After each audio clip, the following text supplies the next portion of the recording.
കറ്റാർ വാഴയ്ക്ക് ധാരാളം ഗുണങ്ങളുണ്ട്. നമ്മൾ അലോവേറ എന്നാണ് അതിനെ വിളിക്കുന്നത്. ഈ കറ്റാർ വാഴ ശരിക്കും മുഖക്കുരു ഉള്ള സമയത്ത് മുഖത്ത് തേക്കാനോ അല്ലെങ്കിൽ സ്കിൻ ഡ്രൈ ആണെങ്കിൽ തേച്ച് കഴിഞ്ഞാൽ സ്കിന്ന് വളരെ സോഫ്റ്റ് ആകും. അതുപോലെ തന്നെ സൺബേൺ, നമ്മൾ സൂര്യാഘാതം ഏറ്റ് കഴിഞ്ഞാൽ പിന്നെ ചെറിയ പൊള്ളലുകൾക്ക് ഇത് നല്ലതാണ്. സോറിയാസ് എന്നുള്ള അസുഖമുള്ളവർക്ക് കറ്റാർ വാഴയുടെ ജെല്ല് തേച്ച് കഴിഞ്ഞാൽ വളരെ നല്ലതാണ്. ഈ ഗുണങ്ങളെല്ലാം അറിഞ്ഞ് കുട്ടൻപിള്ള എന്ത് ചെയ്തു? ഈ കറ്റാർ വാഴ വളരെ നല്ലതാണെന്ന് കരുതി ഇദ്ദേഹം എല്ലാ ദിവസവും ഇത് അരിഞ്ഞ് കഴിക്കാനായിട്ട് തുടങ്ങി. പല ആളുകളും പറഞ്ഞു അതിന് ഡയബറ്റീസ് കൺട്രോൾ ചെയ്യാൻ പറ്റും, അതുപോലെ തന്നെ രക്തസമ്മർദ്ദം കുറയ്ക്കാൻ പറ്റും, വണ്ണം കുറയ്ക്കാൻ പറ്റും എന്ന് പറഞ്ഞ് കുട്ടൻപിള്ള എല്ലാ ദിവസവും കഴിക്കാൻ തുടങ്ങി. ഇതിൻ്റെ pH എന്ന് പറഞ്ഞാൽ 4.4 ആണ്.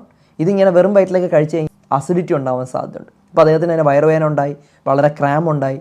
ടെസ്റ്റ് ചെയ്ത് നോക്കിയപ്പം ഹെപ്പറ്റൈറ്റിസ് എന്നുള്ള അസുഖം കണ്ടു. അതായത് നമ്മുടെ ഹെപ്പാറ്റിക് എൻസൈംസ്, ലിവറിൽ നിന്ന് വരുന്ന എൻസൈംസ് എല്ലാം കൂടി നിൽക്കുന്നതായിട്ട് കണ്ടു. അപ്പോൾ അതിൻ്റെ കാരണം അന്വേഷിച്ച് വന്നപ്പോഴാണ് ഈ കറ്റാർ വാഴ വായിലൂടെ കഴിച്ചു കഴിഞ്ഞാൽ ചില ആളുകളിൽ ഹെപ്പറ്റൈറ്റിസ് എന്നുള്ള അസുഖം ഉണ്ടാവാം. അങ്ങനെ പലതരത്തിലുള്ള കോംപ്ലിക്കേഷൻസ് നമ്മൾ കറ്റാർ വാഴ അമിതമായി കഴിച്ചു കഴിഞ്ഞാൽ ഉണ്ടാവും.